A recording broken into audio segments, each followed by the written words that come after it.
The EIDL grant applications are delayed. I'm going to talk about this new news. That's the bad news. The good news is PPP applications are open, and there are other funding opportunities that I want to talk about. The other good news is that more people will qualify for the low-income provision in the EIDL grant than we originally thought. Hey everyone, this is Ryder from Skip. It's Tuesday, January 19th. I hope you're doing well. A very quick update here on 3 pieces of information that I want everyone to know. Number 1, the delays on the EIDL grant, the updated timeline according to the SBA officials as it's been reported. Number 2, the PPP situation. All lenders are now open, taking applications. We have a few great partners here who can help you. I'll mention that. And number 3, look, when the EIDL grant eventually comes, the good news is, according to our data, according to our app, more people will be eligible for the low-income provision than we originally thought. So all in all, this is a positive update, even though there are delays that are going to frustrate you. Thanks so much for subscribing to our channel. You know, we're doing our best to cover everything for you, not only in our videos here, but also longer format content on our blog.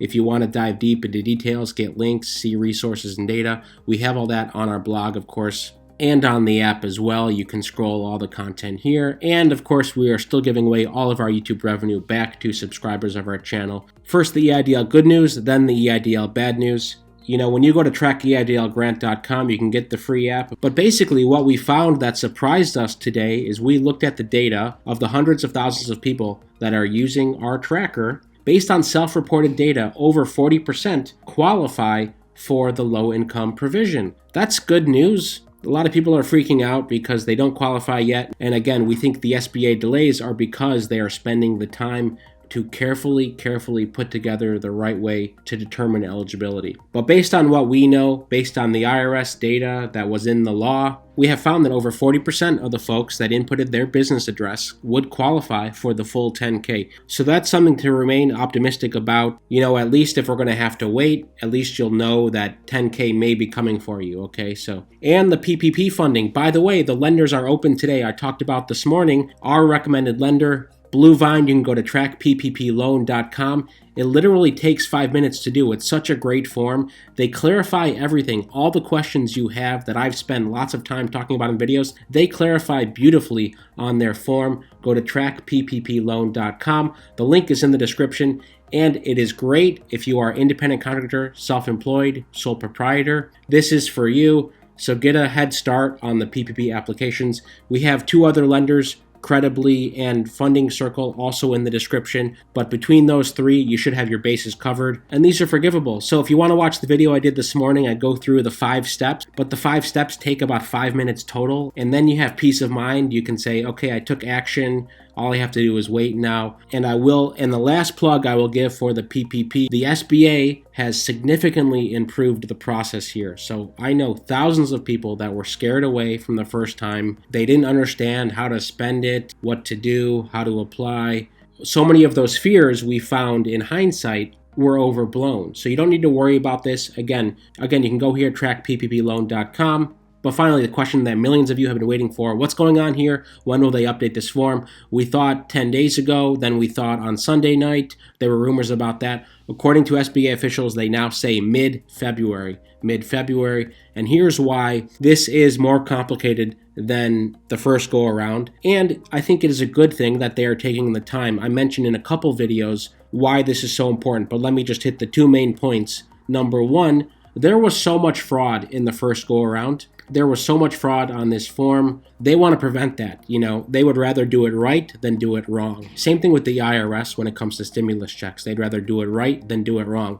Once you wire out money, it's out there. It is very hard to go after that money. And they have probably tens of thousands of cases they're pursuing now from the first round in terms of fraudulent behavior. So that's the first reason. The second is the calculations. Again, there's the 2 $20 billion buckets. And again, we've described it here on our blog. $20 billion for if you didn't receive an original EIDL grant, okay? That's the regular EIDL grants. What we believe is that this will still be $1,000 per employee. So if you didn't receive an EIDL grant, they have you in the system. They're going to verify you, probably. We don't know yet for sure.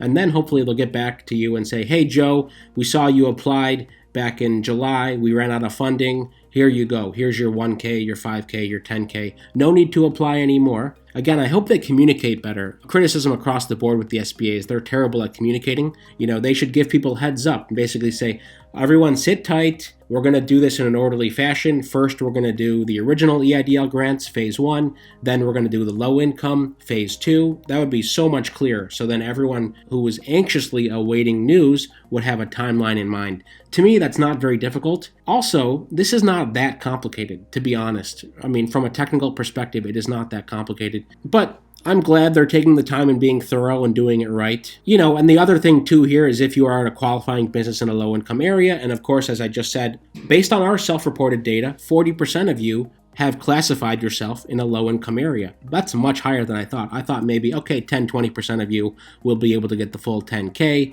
These, of course, are the targeted EIDL advances. There's $20 billion for this bucket. There's a lot of software involved in that, of course, figuring out how to determine who's eligible and do it in a correct way so there's not fraud for that. So these two buckets of funding, again, which is collectively $40 billion, and of course everyone in the country wants a piece of one of these, everyone who has side income, 1099 income. But the latest news is we're going to have to wait a bit longer. But what I will say is there are the other opportunities that we can go after. The great PPP lenders, it's off to the races. And you may be surprised if you apply and are approved and see money in your account in 2, 3, 4, 5 days a week, very soon, generally speaking. Bottom line, the PPP gets money to you much faster than the SBA. I mean, this is based on what we saw from the first round. It was apples, oranges. Even when the EIDL grant program goes live, you may still be waiting weeks for that. So we're going to keep an eye on the news. As always, we're going to continue to talk to the SBA folks. We call them to check on existing applications, including the EIDL loans, right? So there's the EIDL loans that are still around, but they haven't given guidance on whether you will be able to apply for a second one. So we are waiting that. The last thing I want to say is the Chartered Venue Operators Grant, because you'll be getting lots of questions. If you have any type of venue, and I define what this is, and Casey from our team just put this up, who is eligible for the Chartered Venue Operator. But this is big. Basically, if you apply for the grant, they will cover 45% of your 2019 revenue or up to $10 million, whichever is lower. Let me say that again. If you're eligible for the SVO program, you can receive 45% of your 2019 revenue or up to $10 million, whichever is lower. So you may think you don't qualify at a high level, but just take a quick look. Live event venues and promoters, movie theater operators, live performing arts events operators like playhouses or dance companies, talent representatives, some museums, zoos, and aquariums. So again, these two here definitely widen the pool. Dance companies or talent representatives. You don't just have to have a concert venue to qualify for this. And what you can use it for, by the way, there are less restrictions on this than the PPP. You can only do one or the other. So if you think you may qualify under this bucket before going to trackpploan.com to apply, take a look at this, and very soon we will have state-level grant opportunities right in the app. We have covered this stuff on our blog and in videos. For example, what's happening in Georgia, in Florida, in New York, in Texas, in California. All of those states are also trying to help out small businesses and independent contractors. So we will be covering that so you can quickly scan, okay, well, I'm waiting for the EIDL. I've applied for the PPP, got that, check. I'm not on unemployment anymore. What else is there? And we will have a list of that. So we'll start to show that in the app in the coming days. As always, thank you so much for supporting us and subscribing and sharing with friends. Stay well, stay healthy, and we'll see you tomorrow.